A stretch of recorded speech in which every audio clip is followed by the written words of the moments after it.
1978, Yuba County, California.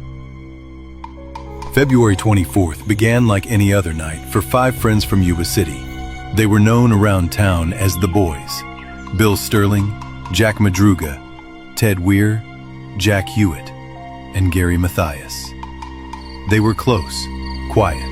Each of them had mild intellectual disabilities or mental health conditions, but together, they found joy in simple routines, especially basketball. That night, they piled into Jack's Mercury Montego to watch a game in Chico. The plan was to return home, rest, and prepare for their own Special Olympics tournament the next day. They never made it back. Days later, their car was found abandoned in the remote Plumas National Forest, 70 miles off course, high in the Sierra Nevada mountains, at the end of a rugged, snow-covered road. The vehicle had no signs of mechanical failure. It wasn't stuck. It had gas, but it had been left behind, as if they'd simply walked away. Weeks passed, snow covered the ground, search efforts turned up nothing. Then, as spring came, a chilling discovery surfaced. Deep in the woods, 20 miles from the car, searchers stumbled upon a U.S. Forest Service trailer. Inside, they found the body of Ted Weir. He was wrapped in blankets, stretched out on a mattress. His beard had grown. He had survived nearly 3 months, slowly starving and freezing to death, despite the trailer having food, heat, and fuel. Even stranger, his shoes were missing. His feet were badly frostbitten. Yet the trailer had boots and heavy clothing left untouched.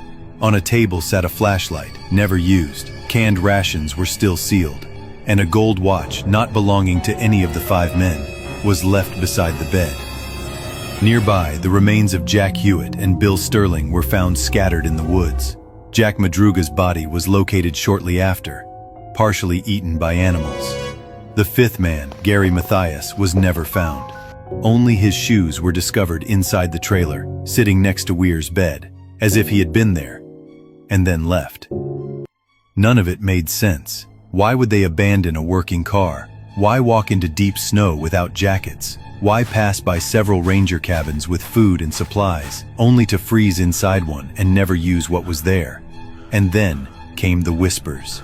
Locals spoke of something ancient that roamed those mountains. A pale figure, tall and silent, seen near the snow line, vanishing into the trees without a trace. For decades, hunters and hikers claimed to have seen it watching from the woods. Some who wandered too far reported strange voices, flickering lights, and the overwhelming feeling of being drawn deeper, as if something wanted them lost. Gary Mathias, the one never found, had a military background and suffered from schizophrenia. Some believed he wandered off, survived, or perhaps never left those woods at all.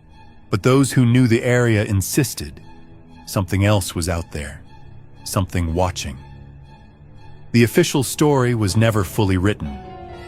Authorities closed the case with no definitive cause. But the mystery remains. 5 men drove into the mountains. 1 starved to death beside untouched food. 1 vanished without a trace, and the others were scattered like prey. To this day, hikers in that region report cold spots, eerie echoes, and a sense of being followed.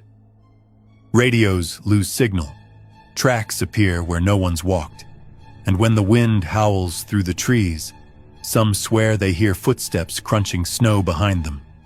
Then silence. The mountains never gave the full story, and they never will.